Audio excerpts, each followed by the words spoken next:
श्री शिवाय नमस्तुभ्यं। ध्यान से एकादशी है। स्कंद पुराण यहाँ तक कहती है कि इस कथा के चरित्र को जो श्रवण कर लेता है उसको 26 एकादशी करना भी नहीं पड़ती। इस एकादशी की केवल ये कथा सुनकर ही वो तर जाता है। बहुत ध्यान से सुनना इसको कथा, तो बड़े भाव से सुन लो इसको, है?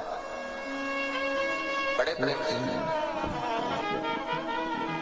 इसलिए सारी एकादशियों में निर्जला एकादशी की महत्वता शास्त्र प्रमाण करता है। महाराज निर्जला एकादशी का उद्यापन जो करा जाता है, उसका उद्यापन और प्रदोष का जो उद्यापन करा जाता है, इन दोनों का क्रम लगभग एक जैसा है। तो निर्जला पहुंचे है, और निर्जला ने जाकर भगवान नारायण से निवेदन करा। भगवान विष्णु ने पूछा, क्या बात है निर्जला, आज तुम खेलती हुई यहाँ पर आकर खड़ी हो गई, क्या हुआ, क्या है? क्या तुमको गौलोक धाम में आनंद की अनुभूति नहीं हो रही जो तुम वैकुंठ में आई? भगवान ने पूछ रहे हैं, बार बार पूछा, निर्जला हुआ क्या तुमको?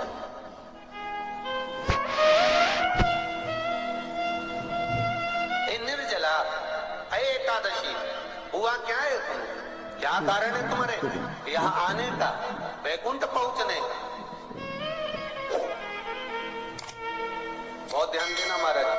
शास्त्र कहता है सोमवार, मंगलवार, बुधवार, गुरुवार, शुक्रवार, शनिवार, ये देवता वो देवता सबके व्रत कर लो, सारे व्रत कर लो, पर ये व्रत आपको परमात्मा के धाम तक लेकर नहीं जा सकते, क्योंकि इनका जो पुण्य है वो मृत्यु लोक में आप थोड़ा सा भी गलत करते हैं तो पुण्य समाप्त हो जाता है।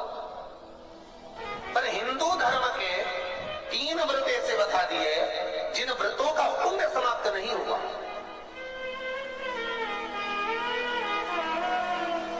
हिंदू धर्म के 3 व्रत ऐसे हो गए जिनका पुण्य समाप्त नहीं हुआ हमारे। इसलिए आज भी माता एकादशी का व्रत करती है, और एकादशी का व्रत कर कर अगर कोई जीवात्मा को देते हैं, कोई मर भी गया तो उसको एकादशी का दान देते हैं। एकादशी का उसको दान दिया है। महाराज निर्जला खड़ी, पूछा क्यों आई, क्या कारण? निर्जला आई, तब लक्ष्मी मैया उठकर निर्जला के करीब में गई। निर्जला बहुत सरल थी निर्जला। कहते हैं कामा एकादशी सबसे लंबी है। कौन सी एकादशी? कामा। फिर मोक्षदा उससे नीचे है। महाराज निर्जला जो है बिल्कुल छोटा स्वरूप है। निर्जला का मतलब देखा जाए तो केवल 2 चोटी करी हुई है। मस्तक पर भोर लगा हुआ है निर्जला के, माथे पर बिंदी लगी हुई है निर्जला के, सुंदर गले में तुलसी की मालाएं पहनी है निर्जला, हाथ में जो हाथ फूल जैसी माताएं पहले पहनती थी, आपको ध्यान में होगा, ऐसा बड़ा फूल होता था, अंगूठियां पड़ी होती थी, हाथ में ऐसा लगा रहता है। तो निर्जला हाथ फूल भी तुलसी के धारण करी। बड़ा सुंदर स्वरूप है माता निर्जला का। महाराज छोटी है तो माता लक्ष्मी उनके पास में गई और निर्जला से जाकर पूछा, निर्जला तेरे आने का कारण क्या है, तू बता। नारायण आपसे पूछ रहे हैं कि क्यों आई हो, किस लिए आई हो, क्या है तुम्हारे आने का कारण? निर्जला ने कहा, मेरी विनती केवल इतनी सी है मां, कि मैं ये चाहती हूं कि मैं जीव के प्राण छूटने के बाद उसके प्राणों को जिस समय मैं लेकर जीवात्मा के प्राणों को परमात्मा तक भेजूं, वैकुंठ तक भेजूं, गौलोक धाम तक भेजूं, उस बीच में मुझे ले जाते समय कई नरक भी बीच में पड़ेंगे, कई स्थान ऐसे बैतरणी आदि स्थान बीच में आएंगे, तो वो स्थान में मुझे रोका ना जाए, मैं सीधे भगवान के धाम पहुंच जाऊं। ऐसी कृपा, ऐसी दया। श्री शिवाय नमस्तुभ्यम। हर हर महादेव। आज पूज्य प्रदीप मिश्रा जी एकादशी की बहुत अच्छी कथा बता रहे हैं, और पूज्य प्रदीप मिश्रा जी बता रहे हैं कि एकादशी का व्रत हमें क्यों धरना चाहिए, क्योंकि एकादशी का व्रत बहुत ही फल देने वाला होता है। इसलिए सभी माताएं और बहनें एकादशी का व्रत करती हैं। पूज्य प्रदीप मिश्रा जी ने यह भी बताया कि एकादशी का व्रत हम किसी को दान देते हैं, अगर वो हम दान जीते जी देंगे तो वो बहुत ही फलदायक होगा। अगर आपको पूज्य प्रदीप मिश्रा जी के उपाय और कथा अच्छी लगे तो एक लाइक, कमेंट और शेयर जरूर कीजिएगा और कमेंट बॉक्स में हर हर महादेव अवश्य लिखिएगा। लेकिन प्लीज़ वीडियो पर लास्ट तक बने रहिए और वीडियो को पूरा देखिए और लाइक, कमेंट और शेयर जरूर करिए।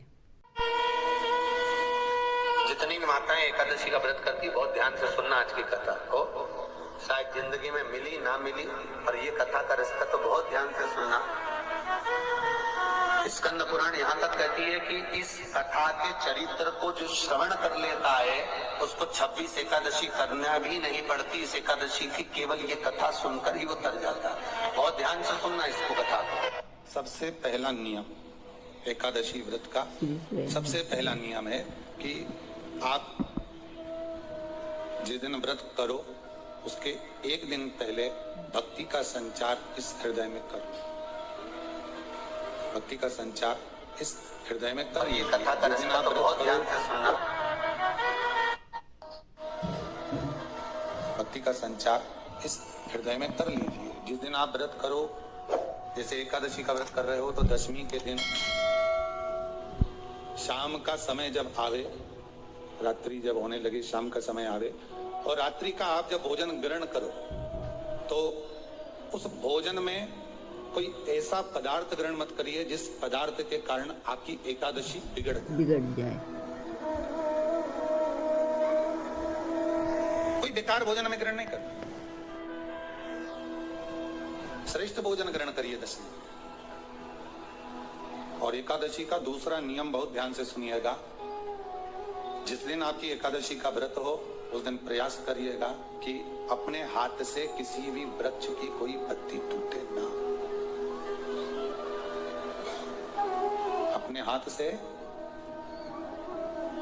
किसी भी वृक्ष की, पौधे की, किसी भी वृक्ष की पत्ती अपने हाथ से ना टूटे। बहुत ध्यान दीजिएगा महाराज। एकादशी का ये दूसरा नियम है कि अपने हाथ से किसी पौधे की, किसी वृक्ष की, किसी डाली की कोई पत्ती टूटे ना, कोई पत्ती ना टूटे, इसका प्रयास करिए।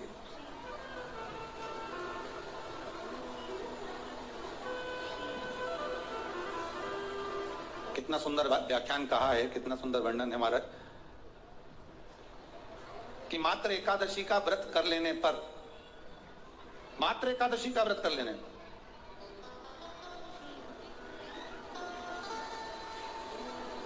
जो पूर्व में किया गया हमारा पाप कर्म है, हमने किसी जीव की हत्या करी है, हमने किसी को कष्ट प्रदान करा है, हमने किसी को अपशब्द कहा है, हमने किसी को ताने दिए, हमने किसी को आड़ा टेढ़ा कहा है, हमने किसी को गालियां दे दी है, मात्र एकादशी का व्रत ही कर लेने पर ये सारे जो दोष हैं वो समाप्त हो जाते। बात को उतार कर रखिएगा कि आप अपने पाप को, अपने पाप कर्म को जिस दिन क्षीण करने वाले हो, समाप्त करने वाले हो, अपने पाप को आप जिस दिन समाप्ति पर लेकर जा रहे हो तो उसके एक दिन पहले आपको प्रसन्नता होना चाहिए कि नहीं होना चाहिए कि कल मेरा पाप कटने वाला है, कल मेरा पाप समाप्त होने वाला है। जो मैंने पाप कर्म करा है वो समाप्त होगा, जो मैंने पाप कर्म करा है वो कल समाप्त हो जाएगा। तो एक दिन पहले आपके चेहरे पर प्रसन्नता हो कि ना हो?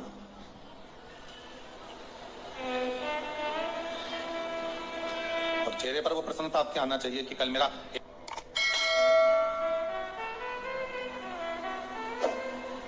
तो क्या कहा गया कि प्रयास करिएगा कि एकादशी के दिन कोई वृक्ष की, कोई डाली की, कोई कोपल की कोई पत्ती ना तोड़ी जाए। क्यों? तो कहा अगर उस पत्ती को हम तोड़ देते हैं, वृक्ष की पत्ती को या क्यारे में लगी हुई कोई डाली की पत्ती को हम तोड़ देते हैं तो एकादशी का पुण्य फल प्राप्त नहीं होता, एकादशी का कोई फल हमारे खाते में नहीं जाता, पुण्य फल प्राप्त। अब फिर भले तुम, चाहे तुमने मोरदन खाया हो, चाहे तुमने फिर चिप्स खाई हो, चाहे तुमने फिर व्रत का कितना ही सामान खा गए और तुमने सोचा कि आज मेरी एकादशी है, तो फिर उसका कोई फल प्राप्त नहीं, उसका कोई सुख प्राप्त नहीं। एकादशी कौन है, कहां से प्रगटी है? माया? नहीं, एकादशी है कौन? क्यों इसकी इतनी प्रधानता है, क्यों इसकी पुण्यता है? ऐसा क्या है एकादशी में जो इसकी पुण्यता मानी जाए? कौन है ये? जो भगवान नारायण तक एकादशी का व्रत करते हैं। सुभद्रा जी को भगवान जगन्नाथ ने, जगदीश ने एकादशी का व्रत कराया था। बद्रीनारायण भगवान को माता लक्ष्मी ने एकादशी का व्रत कराया था। क्यों? चंद्रायण एकादशी व्रत की माता। एकादशी है कौन? तो कहा जिसको व्रत करने पर भगवान नारायण भी जिसका व्रत करते हो, भगवान माता लक्ष्मी जिसका व्रत करती हो, वो एकादशी है कौन? तो शास्त्र वर्णन करता है महाराज, स्कंद पुराण का सुंदर चातुर्मास खंड के अंतर्गत वर्णन आया है महाराज। एक बार भगवान विष्णु आनंद में विराजमान थे, पद्मावती और माता लक्ष्मी दोनों उनके पास में विराजी हुई थी। दोनों बैठी, भगवान लक्ष्मी और पद्मावती दोनों बैठी, एक सिर के पास, एक चरण के पास। कुछ समय बाद वहीं पर ब्रह्मदेव का आगमन हुआ और ब्रह्मा जी आगमन पाकर भगवान नारायण पद्मावती से लगकर उठे और उठकर लक्ष्मी की ओर झुके। झुकने पर इन तीनों के समागम से भगवान नारायण के हृदय चित्त से एक कन्या प्रकट हो गई। उस कन्या का नाम एका था। क्या नाम था? एका। अब 10 उसके गुण इतने प्रबल थे, वो 10 गुण उसके बड़े प्रबल थे कि वो एका जिसको निहारती थी उसको संपदावान बना देती थी। जिसको देख लेती थी उसके जीवन में वो आनंद की अनुभूतियां करा देती थी। एका जिस मार्ग से जाती थी उस मार्ग के द्वार खोल देती थी। एका का पुण्य इतना पुण्य। पद्मावती और लक्ष्मी ने कहा महाराज ये बेटी आपके द्वारा निर्मित हुई है, इसका कन्यादान करना चाहिए। हमारे यहाँ हिंदू धर्म में रीति है, जिस दिन कन्यादान करा जाता है उस दिन व्रत रखा जाता है। अब आजकल रखते कि रखते हो मालूम नहीं, पर कन्यादान करते समय व्रत रखा जाता है। व्रत रखना, एका का कन्यादान करना है। भगवान बोले कन्यादान करें, किसको दें? एका किसको दी जाए? एका प्रदान किसको करी जाए? पुण्यता किसको दी जाए? भगवान नारायण ने उसी समय लक्ष्मी और पद्मा से पूछा, तुम बताओ। पद्मा लक्ष्मी दोनों एका से पूछी, एका बताओ इसका पुण्य हम आपका हस्त कमल आपको प्रदान किसको करें, हम किसको दें? एका कहती है पिताजी, भगवान से कहती है नाथ कृपा करिएगा, मेरे को अगर प्रदान करना चाहती हो, अगर मुझे देना चाहते हो तो एक काम करो। यदि आप देना चाहते हो तो भगवान एक काम, माता ने कहा कि पिताजी अगर कुछ देना चाहते हो तो ऐसी कृपा करो, संसार के मनुष्य अगर मृत्यु लोक में आकर के अंदर 2 एकादशी का भी पुण्य भाग अगर ग्रहण करते हैं तो ये एका उनकी होती है और वैकुंठ का राह खोल देती है। इनके जाने से पहले अगर मैं प्रवेश करती हुई जाऊंगी और इनके मार्ग को सुलभ बनाती हुई जाऊंगी, वो एका 10 गुण के कारण एकादशी।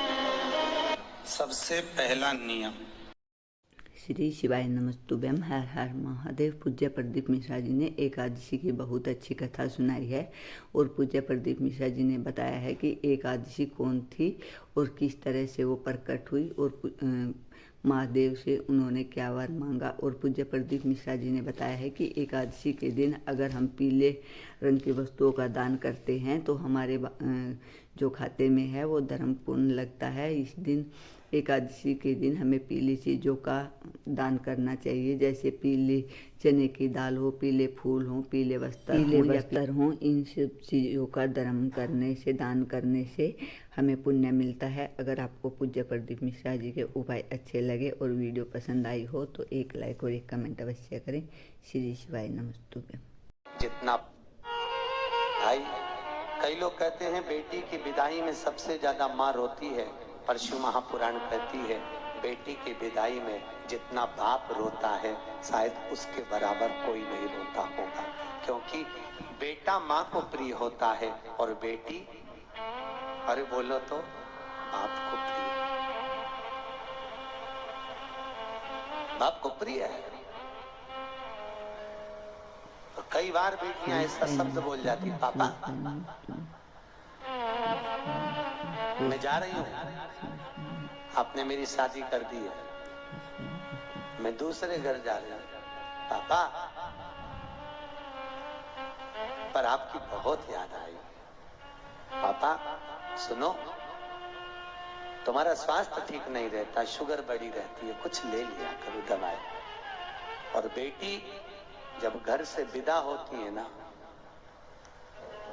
केवल बेटी अगर घर से जाती है तो अपने पापा का मुख देखती है बार बार। लोग कहते हैं गाड़ी में बैठने से पहले विदाई के समय पर बेटी घर को नहीं देख रही है, पिता को देख रही है, और फिर घर को घूम कर देखेगी, मम्मी से कहती मम्मी मेरी विदाई हो रही है।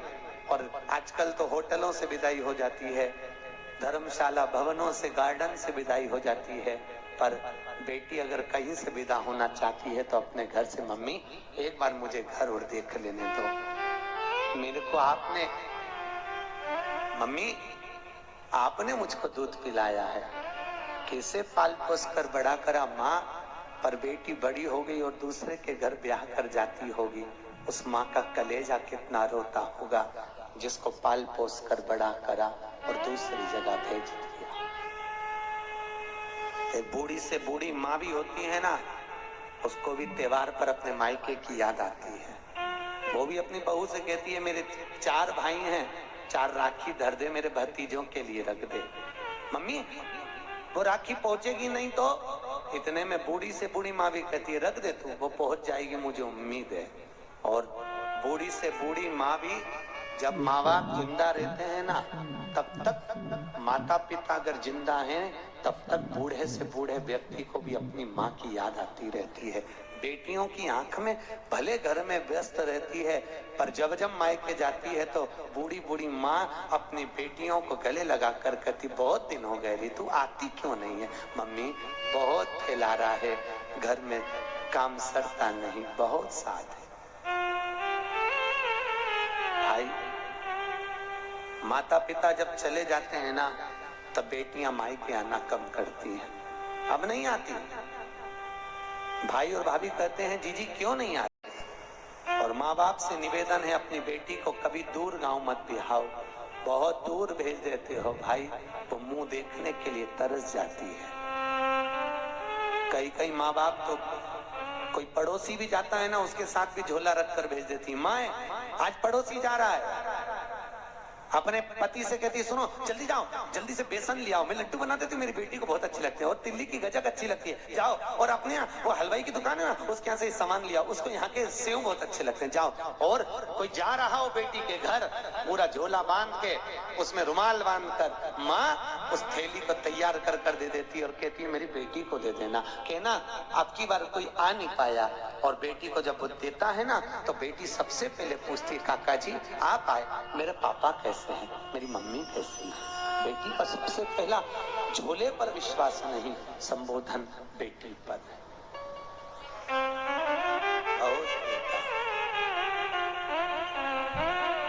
यहाँ भी मेरी बहनें बैठी हैं, माताएं बैठी हैं। जीजियों ईमानदारी की बात है, कैसे आप लोग अपना घर छोड़कर आते होगे, दरवाजे को